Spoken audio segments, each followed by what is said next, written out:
प्रतिदिन पादुका की पूजा करते हैं। राधे राधे राधे राधे राधे राधे। बारिश का उपाय, सही कहा आपने, बिल्कुल सही कहा। तो बाबा वर्णन करते हैं कि चित्रकूट से भरत जी पावनी अर्थात भगवान की पनही को सिर पर रख करके और लेकर के आए, अयोध्या के राजमहल में राजपद पर राजगद्दी पर स्थापित कर दिया। बाबा वर्णन करते हैं कि नित पूजत प्रभु पावरी, प्रीत न हृदय समाति, और मागी मागी आय सुकरत राजकाज बहुभांति। ऐसा कहते हैं कि अयोध्या के निकट एक गांव है नंदीग्राम। नंदीग्राम में भरत जी ने एक गुफा सा बनवाया, गड्ढा सा खुदवाया और उसमें रहने लगे। किसी ने पूछा आप इसमें क्यों रहने लगे? उन्होंने कहा ये मेरी माँ सीता की गोद है, मैं हमेशा सीता माँ की गोद में विराजमान हूँ। तो अयोध्या का कार्यभार राम राम राम राम राम राम सुबह से लेकर शाम तक रखते हैं और नेत्रों से आंसू झरते रहते हैं। भरत ऐसे साधु पुरुष हैं। और वहाँ चित्रकूट में एक दिन लक्ष्मण जी गए थे कंदमूल फल लेने, प्रसादी ग्रहण करने के लिए। तो राम जी ने विचार किया कि आज लखनलाल नहीं है, अभी गए कुछ देर में आएंगे। एक बार चुनि कुसुम सुहाए, और निज कर भूषण रूप बनाए, सीतहि पहिराए प्रभु सादर, बैठे फटक शिला पर सुंदर। सीता चोट चरण हति भागा, मूढ़ मंद मति कारण कागा। चला रुधिर रघुनायक जाना, और सीख धनु शायक संधाना। देवराज इंद्र का मूर्ख पुत्र जयंत कौवा का रूप धारण करके आया। और राम जी उस दिन प्रसन्न किस बात को लेकर के थे कि आज लखन कुछ दूर गए हैं कंदमूल फल लाने, तो सीता अकेली बैठी हैं, तो मैं क्या करूं, थोड़े से कुछ पुष्प वगैरह ले आऊं और जरा सीता को सजा दूं, सीता को सजा दूं। तो पुष्प लेकर के आए, एक बार कुसुम सुहाए और बढ़िया सी माला तैयार की और गजरा बनाया और सीता जी के चोटी में लगा दिया चोटी में। और इसके बाद दोनों लोग बैठे हैं। इतने में देवराज इंद्र का मूर्ख पुत्र जयंत कौवे का रूप धारण करके आया। सुरपत सुर धरि बायस बेसा।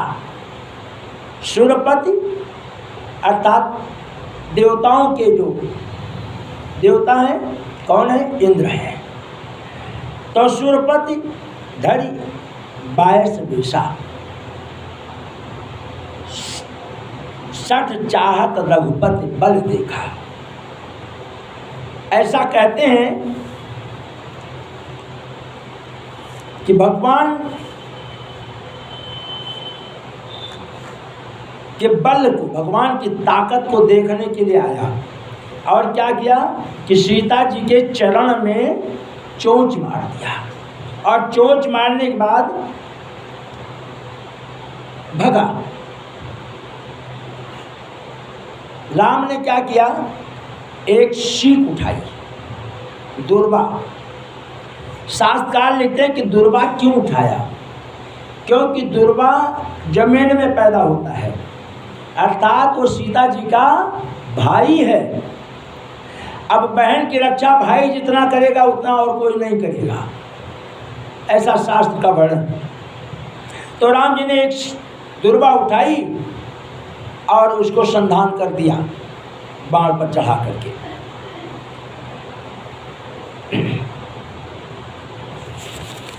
लिखते हैं कि गले के लिए हार बनाया, पाँव के लिए पायल बनाई, नूपुर बनाए, कमर के लिए करधनी बनाई, हाथ के लिए बाजूबंद बनाए, किसी फूल ने विभिन्न तरह से सीता को सजाया और संधान दिया बाण। तो जयंत लगा भागने। बाबा तुलसी वर्णन करते हैं कि सीता चरण चोंच हति भागा, मूढ़ मंदवत कारण कागा। भगवान ने तिनका लिया, ब्रह्मास्त्र नामक मंत्र से उसको छोड़ दिया, जो जयंत के पीछे लग गया और जयंत लगा भागने। तो आगे आगे जयंत और पीछे पीछे वो तिनका लगा है। मारे डर के इंद्र कहाँ पहुंचा? पिताजी के पास पहुंचा, इंद्र के पास, और पिताजी बचा लीजिए, पिताजी बचा लीजिए, इस ब्रह्मास्त्र से ये तो मुझे मार ही डालेगा। तो इंद्र ने कहा कि आखिर तूने क्या किया? ये जो ब्रह्मास्त्र है ये तुम्हारे पीछे क्यों आया? तूने ऐसा क्या किया? अब क्या करे? कौवे का रूप लेकर के सीता के पांव में चोंच मार दिया। जैसे ही इंद्र ने सुना तो कहा भाग जाओ यहाँ से, तुम्हारी रक्षा हम नहीं कर सकते। भगा दिया इंद्र ने और प्राण बचा करके वहाँ से भागा। ब्रह्मा जी के पास गया तो ब्रह्मा जी से कहा पितामह आप मुझे बचा लीजिए। ब्रह्मा जी ने कहा कि क्या किया तुमने? तो कहा कि सीता जी के चोंच में, पाँव में मैंने चोंच मार दिया। अच्छा, बड़ा अच्छा किया। तो एक काम कर, प्रभु ने तो तेरे लिए केवल ब्रह्मास्त्र छोड़ा है, अगर तू यहाँ से नहीं भगाना तो मैं ही तुझे मार दूंगा, इसलिए तू यहाँ से भाग जा। तुझे मैं ही मार दूंगा, इसलिए तू यहाँ से भाग जा। वहाँ से भी ब्रह्मा जी के यहाँ से भी डर के मारे भागा। कैलाश बाबा के पास पहुँचा, कहा प्रभु आप तो बचा लीजिए, सब लोगों ने तो भगा दिया मुझे, बाबा आप तो और से बचा लेंगे। बाबा ने कहा तुझे क्यों नहीं बचाऊंगा, तुझे तो मैं जरूर बचाऊंगा। तूने किया क्या ये मैंने सब समझ लिया। तो कहा प्रभु सीता के चरण में मैंने चोंच ही तो मारा, और क्या किया। शास्त्रकार लिखते हैं कि आश्रय क्यों किसी ने नहीं दिया। यही इतना अगर हमारे समाज में लोगों को समझ में आ जाए तो पादरी का एक ही समाज है, मुसलमानों का एक ही समाज है, और विभिन्न वर्गों में बटे हुए केवल हिंदू लोग हैं। कोई कहते हैं हम आर्य समाजी हैं,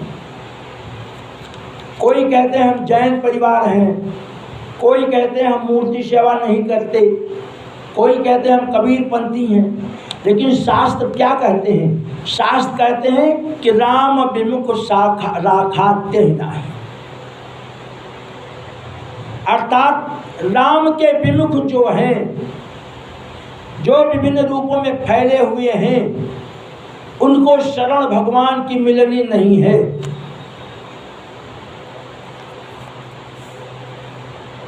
धरि निज रूप गयो पितुपाही, और राम विमुख राखा तेहि नाही। यहाँ बाबा वर्णन करते हैं कि ब्रह्म धाम शिवपुर सब लोका, और फिरा भ्रमित व्याकुल भय शोका। संपूर्ण लोक में घूम करके आ गया, लेकिन किसी ने उसे रक्षा नहीं दी। क्यों नहीं दी? सब लोग समझ गए कि राम के विमुख जो हो जाए, भला उसको कौन सुरक्षा दे सकता है। काहू बैठन कहा न कोई, और राज को सके राम कर द्रोही। ये रामचरितमानस की बड़ी विचित्र चौपाई है। हम समाज में रहते हैं, हमें राम की सेवा के आगे जब किसी की सेवा करने का समय आए तो विचार करना चाहिए कि संसार में राम के अलावा और कोई नहीं है। शिव ने भी यह बात कही, श्रीमद् भागवत में कृष्ण ने भी यह बात कह दी कि वृक्ष तो एक ही है, उसकी डालें भिन्न भिन्न हैं। अब जो समझदार हो तो उस वृक्ष को पकड़े, ना कि डाल पकड़े। आएगा वहीं, कहीं से भी लौट करके आएगा वहीं। लेकिन फल जो बटा हुआ है वो फल कब प्राप्त होगा?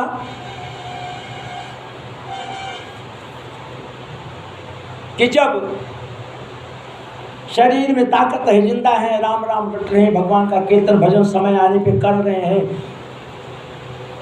तो जब संसार को त्याग कर जाते हैं तो दुनिया वाले राम राम सत्य कहते हैं, तब फल मिलता है। और नहीं तो शरीर तो मृतक का हो गया, अब मुझसे तो कुछ निकल ही नहीं रहा। दुनिया वाले अपने लिए राम राम सत्य कहे जा रहे हैं, वो तो उनके लिए हो गया। उस जीवात्मा को तो मिला ही नहीं कुछ, क्योंकि उसने जीवन भर तो कुछ सोचा ही नहीं कि भगवान राम ही राम है, वही ब्रह्म है। उसने तो विभिन्न तरह से, ये ब्रह्म कुमारी हैं, ये आर्य समाजी हैं, ये मूर्ति निषेधक हैं, अपने अपने भाव को लेकर के, जैनी हैं, अपने अपने भाव को लेकर के जीवन जिया। लेकिन शास्त्रों ने केवल एक का चुनाव किया कि केवल राम ही ब्रह्म है और कोई नहीं है। गरुड़ जी काकभूषणी जी से कहते हैं कि माँ साक्षात मृत्यु बन करके आ जाती है। कब आ जाती है? और पिता यमराज बन करके आ जाते हैं। अमृत विष के समान बन जाता है और मित्र सैकड़ों दुश्मन के समान बन जाते हैं। गंगा मैया बैतरणी यमपुरी नदी बन जाती है। जो बैतरणी है वो यमपुरी नदी बन जाती हैं। कब बन जाती हैं? जो वैष्णव को छोड़ करके अन्य धर्म को स्वीकार करता है, अर्थात वैष्णव की निंदा करता है। और आर्य जयंत ने क्या किया?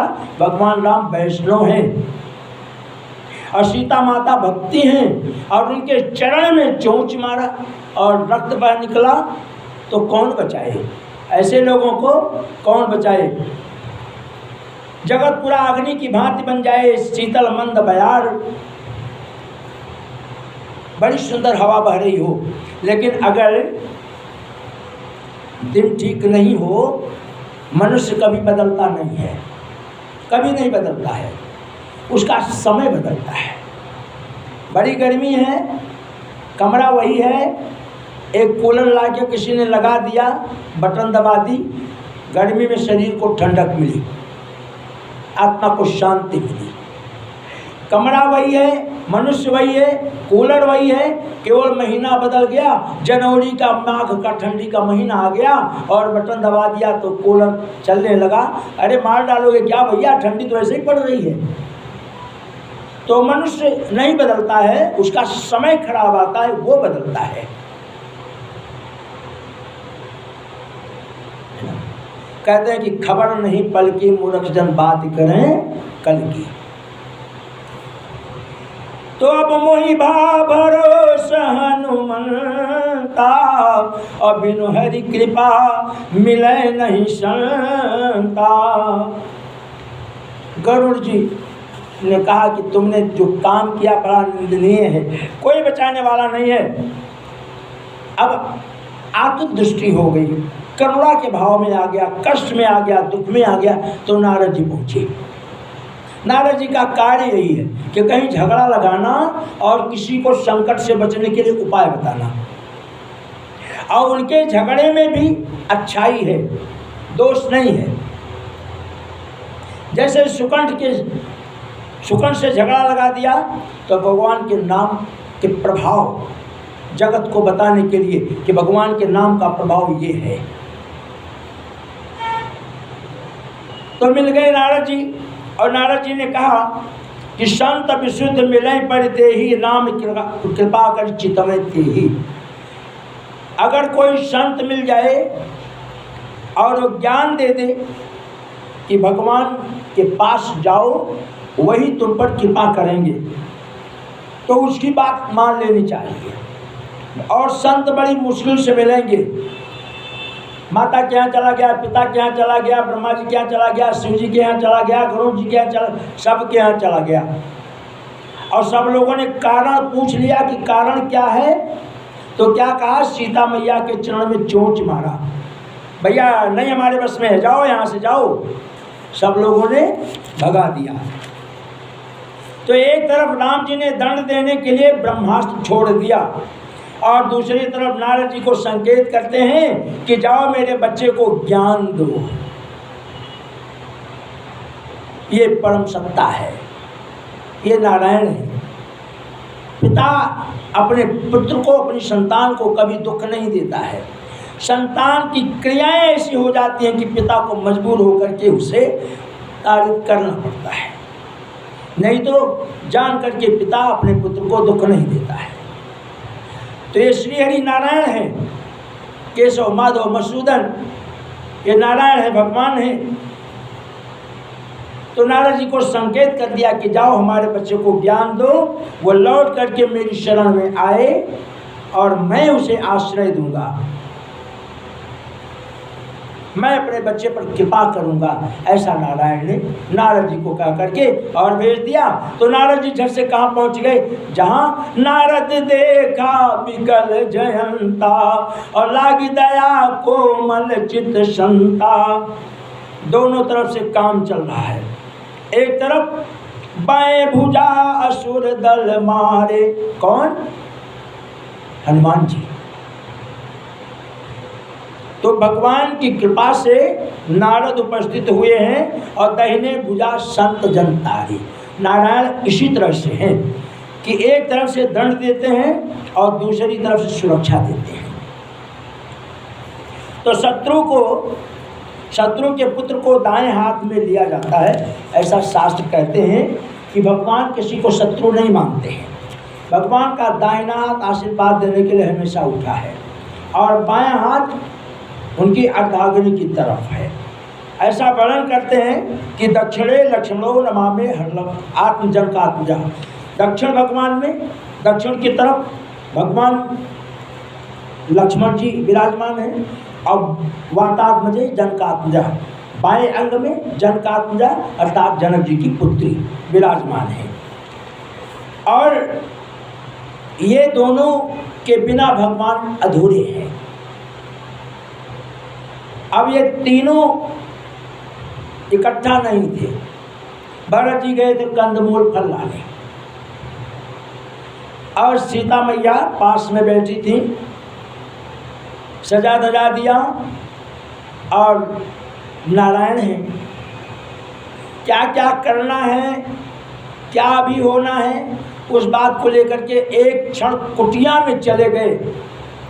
एक क्षण प्राण कुटी में गए नहीं कि जयंत आया और सीता को चोंच मार गया।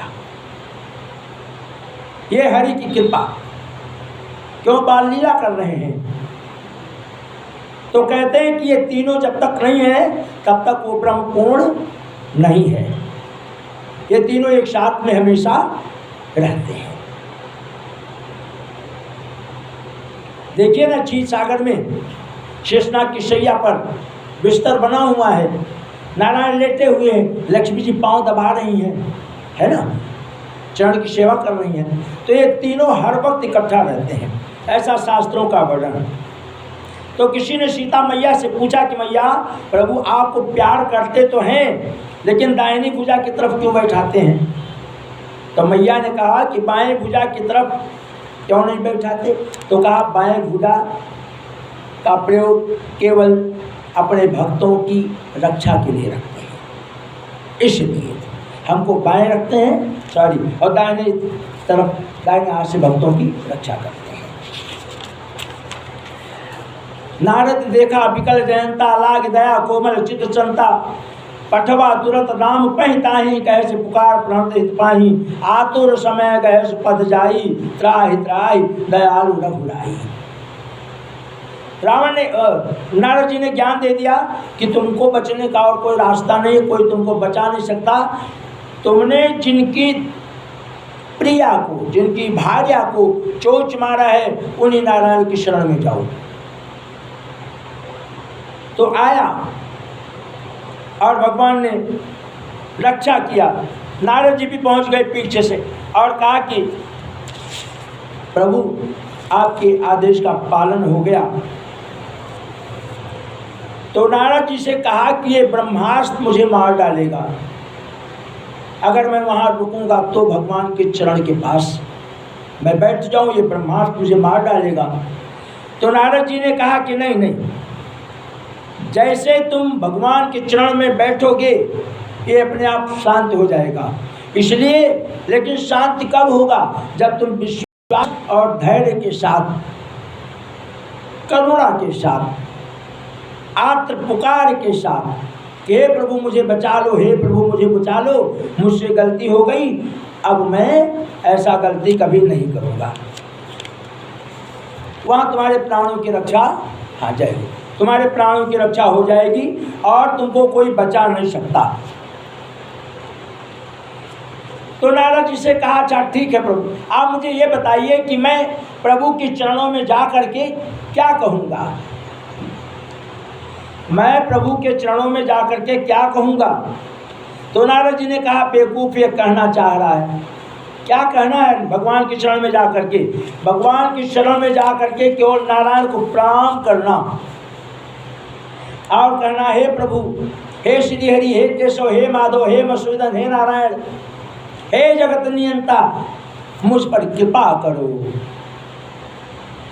और अगर यह कहने के बजाय भगवान के दरबार में जा करके कहें, बस महाराज कुछ ऐसा करो एक सोने का हार मिल जाए, तो भगवान कहते मेरे गले में नकली हार है, हम तुमको असली हार कहाँ से दे दें, है ना? तो भगवान से क्या मांगना चाहिए कि पटवा तुरत राम पहिताही, और कैसी पुकार प्रणत हित पाही। भागा जयंत राम जी के पास और त्राहि त्राहि मम शरण पड़ गया। भगवान ने सुरक्षा दी। कहा, जयंत तूने सीता के चरणों में चोट क्यों मारा? भगवान नारायण ने कहा कि तूने सीता जी के चरणों में चोट क्यों मारा? तो जयंत ने कहा, प्रभु देखने चाहूं तुम्हारी प्रभुताई, आपकी प्रभुता देखना चाह रहा था। और तो राम जी ने कहा, अच्छा अच्छा, मेरी प्रभुता तुझे दिखाई पड़ी कि नहीं दिखाई पड़ी, तू ये बता। कहा, प्रभु जितना सोचा था उसका कई गुना मैंने देखा। आपकी प्रभुताई, मेरे पिताजी मुझको नहीं बचा सके, ब्रह्मा जी नहीं बचा सके, कैलाश पर्वत पर गए वहाँ कोई नहीं बचा सका, रास्ते में जितने देवता मिले कोई नहीं बचा सका, और अंत में नारद जी के ज्ञान से आपकी शरण में मैं उपस्थित हुआ और आपकी प्रभुताई क्या है मुझे पता चल गया। प्रभु आपने मुझे आशीर्वाद दिया। तो राम ने कहा, तू आया था प्रभाव देखने, अब क्या देखने आए हो? तो कहा, प्रभु, जयंत ने कहा, प्रभु अभी आपका प्रभाव तो मैंने देख लिया कि आप कितने शक्तिशाली हैं, लेकिन अब मैं आया हूँ सिर्फ आपका स्वभाव देखने। मानव के जीवन में यही होना चाहिए कि किसी कारणवश अगर किसी पर क्रोध कर भी देना तो वो क्षणिक हो, पर अब अगला भी समझदार हो कि वो भी अपनी गलती को मानने के लिए तैयार हो। अगला बोले ना ना ना ना ना, कैसे कह दिया, यानी खुद गलती भी किया है और कह रहा है कैसे कह दिया। तो दोनों पक्ष समझदार हो तो बात बनती है। तो हाथ जोड़ लिया जयंत ने और कहा, प्रभु कि ऐसा स्वभाव कहाँ से आया आपको? राघव जी तुमको किसने बनाया? तो कहा कि तूने पर नारी पर दृष्टि डाली है, इसलिए मैंने तुझे बेधने की व्यवस्था की थी, लेकिन तू लौट कर मेरी शरण में आ गया, इसलिए मैंने तुझे सुरक्षा दे दी, तुझे क्षमा कर दिया। बाबा गोस्वामी लिखते हैं कि भगवान शंकर माता पार्वती से कहते हैं, ये रामचरितमानस की कथा कौन सुना रहा है? बाबा भोलेनाथ कैलाश पर्वत पर बैठ करके देवी पार्वती को सुना रहे हैं। देवी पार्वती ने प्रश्न किया था कि प्रभु जब मैं सती के रूप में जन्म ली थी तो आपने मुझे कथा सुनाई थी, लेकिन मैंने कुंभज ऋषि के यहाँ कथा को मन लगा करके अविश्वास के भाव में ले लिया। मैंने मन लगा करके कथा सुनी नहीं और कुंभज ऋषि ने कथा सुनाई, आपने मन लगा करके सुना और मैंने उस कथा को ठीक से सुना नहीं, जिसका कारण हुआ कि मुझे अग्नि में प्रवेश करके, योगाग्नि में प्रवेश करके जल जाना पड़ा।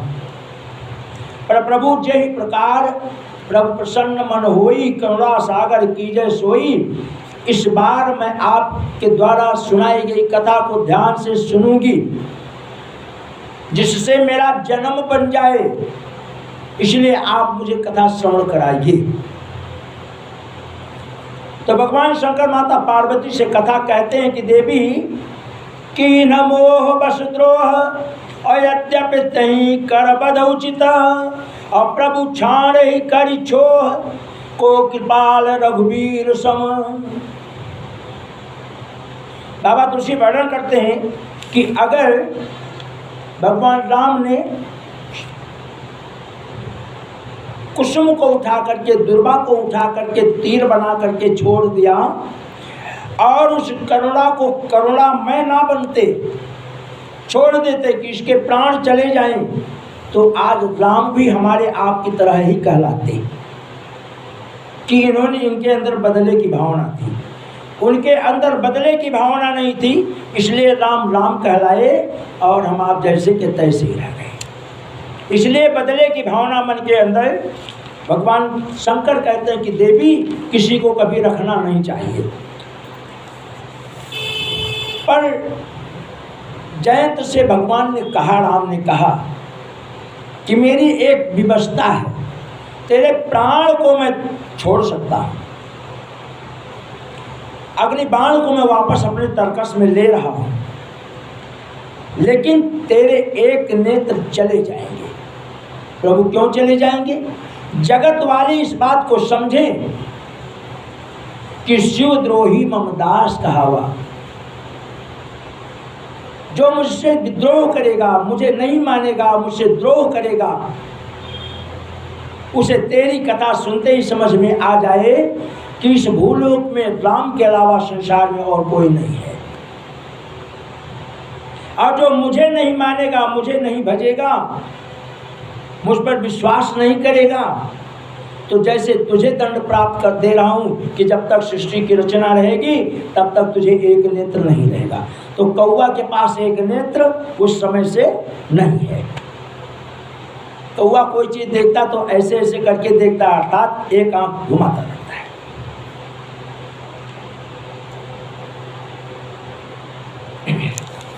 यह घटना के बाद भगवान ने विचार किया कि अब यहाँ से चलना चाहिए। इतने में लक्ष्मण जी आ गए, यानी पुष्पों को इकट्ठा किया और कमर के लिए करदनी बनाई, पुष्पों की पैजनियाँ बनाई, हाथ के बनाए, बाजूबंद बनाए, और बाल में लगाने के लिए सुंदर से पुष्प के गहने बनाए। इतना सारा कार्य राम जी ने किया।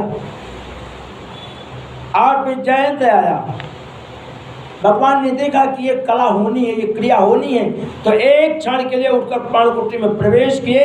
इतनी देर में जयंत आया और चरण में मार गया।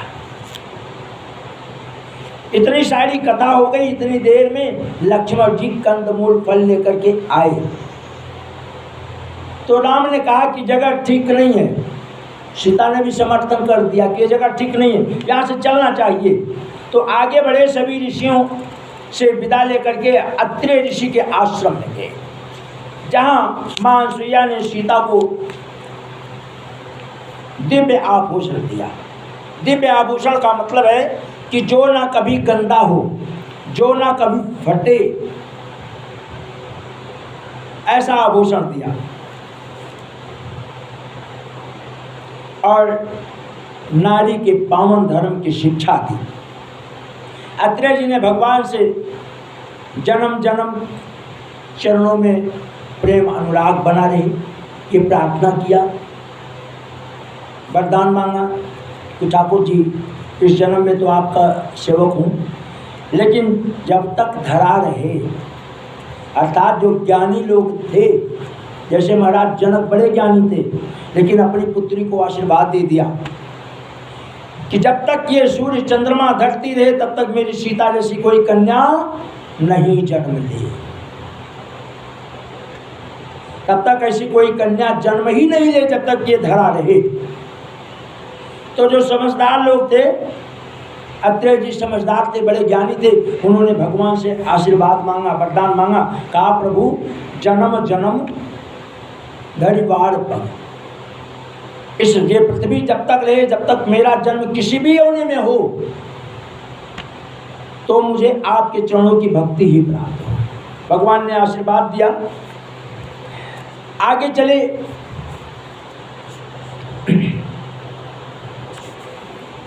सीता को नारी धर्म की शिक्षा दी कि प्रथम भगति संतन कर संगा और दूसर भगति कथा प्रसंगा। और एक ही धर्म एक व्रत ने माँ काय वचन मन पति। सीता को ज्ञान दिया।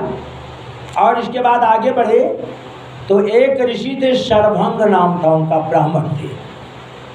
उनके आश्रम में गए और उन्होंने इतनी घोर तपस्या की थी कि उनको स्वदेह गोलोक जाने के लिए गोलोक से विमान आकर के इंतजार कर रहा था और आश्रम से सारी व्यवस्था करके विमान में रख दिया गया। उनकी धोती, वस्त्र, कमंडल, चंदन चिपोरी, कटोरियाँ जिसमें चंदन वगैरह तैयार करते थे, सब कुछ रख दिया गया। और इतने में सर्वंग से कहा कि मैं इतनी तपस्या कर चुका हूँ कि मेरे लिए गोलोक से विमान आया है और मैं वहाँ जा रहा हूँ।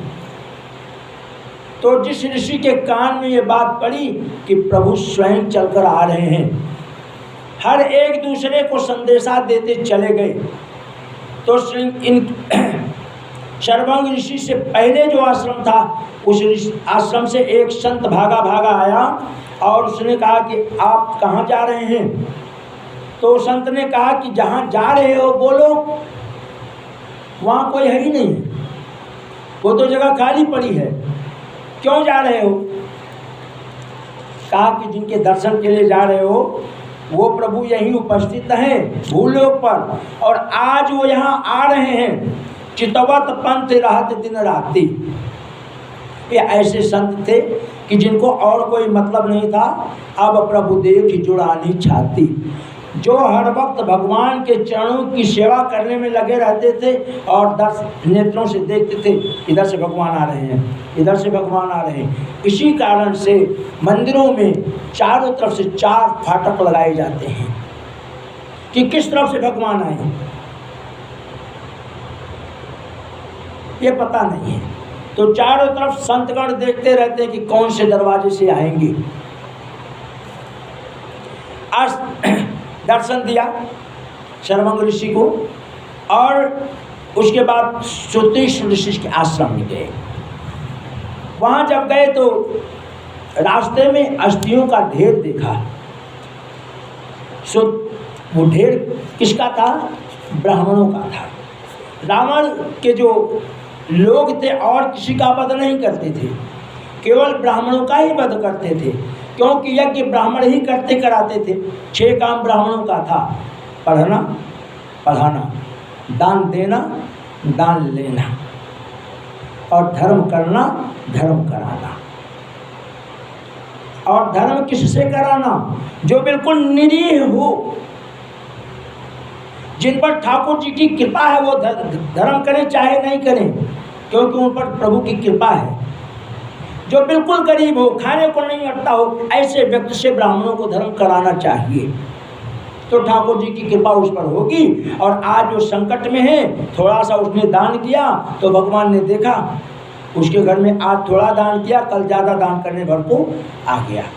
ये समाज की व्यवस्था थी और ये ईश्वर की रचना। तो अष्ट समूह देखी रघुराया, पूछी मुनिन लागी अति दाया। भगवान ने पूछा ये अस्थियों का समूह किसका है? तो ऋषियों ने कहा प्रभु आप अंतर्यामी हैं, हमसे क्यों पूछते हैं, आप सब जानते हैं। भगवान ने कहा फिर भी हम नर लीला करने आए हैं, इसलिए हम जानते हुए भी जानना चाहते हैं कि ये किसका है। निश्चर निकर सकल मुनि खाए, और सुनि रघुबीर नयन जल छाए। भगवान नारायण ने वही दोनों हाथ उठा करके प्रतिज्ञा किया कि निश्चरहीन करहूँ मैं, अभुज उठाई प्रण कीन, सकल मुनिन के आश्रम ही जाई जाई सुख दी। भगवान नारायण ने देखा कि ब्राह्मणों पर ये विपत्ति, तो दोनों हाथ उठा करके आकाश मार्ग की तरफ और प्रतिज्ञा किया कि आज से जब तक महिमानी पृथ्वी इस धरा को राक्षसों से मुक्त नहीं कर दूंगा, तब तक चैन की नींद बैठूंगा नहीं। ये प्रतिज्ञा किया।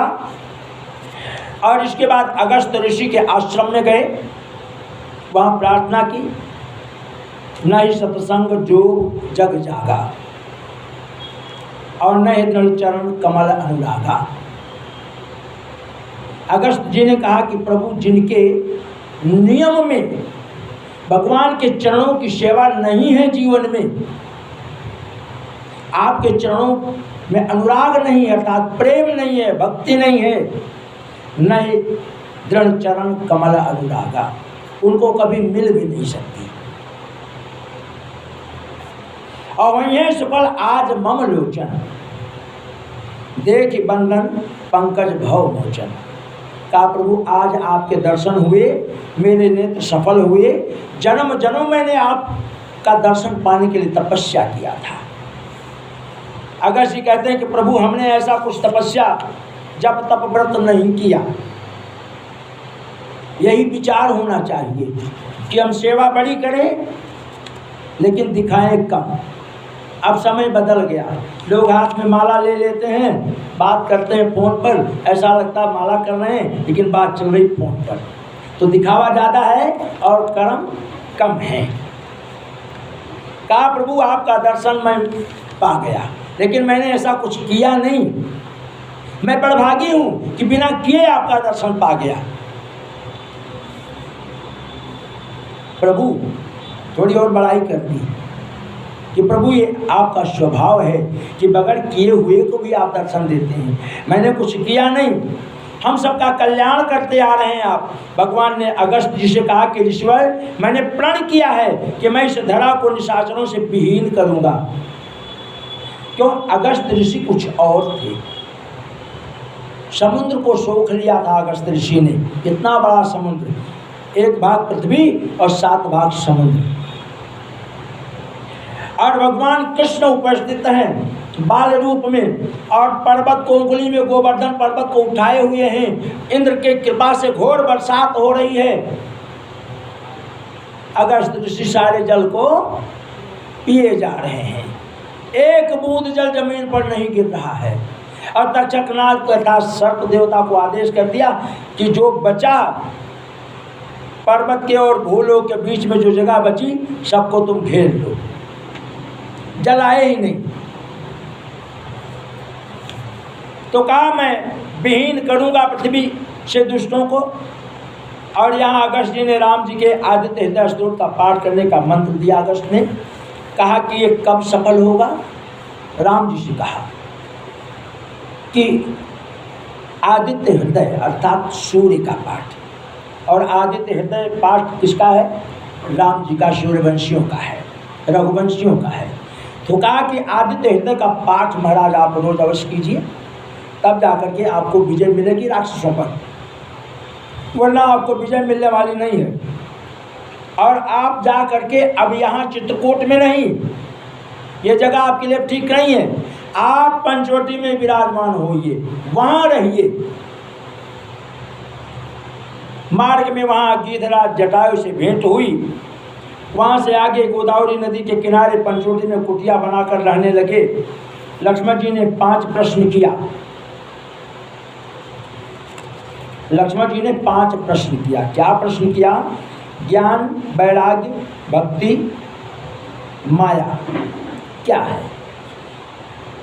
5 प्रश्न किया। ईश्वर जीव भेद कही और सकल कहु समझाए। अर्थात एक दिन भगवान शांत पूर्वक बैठे थे और सीता जी पाकशाला में थी।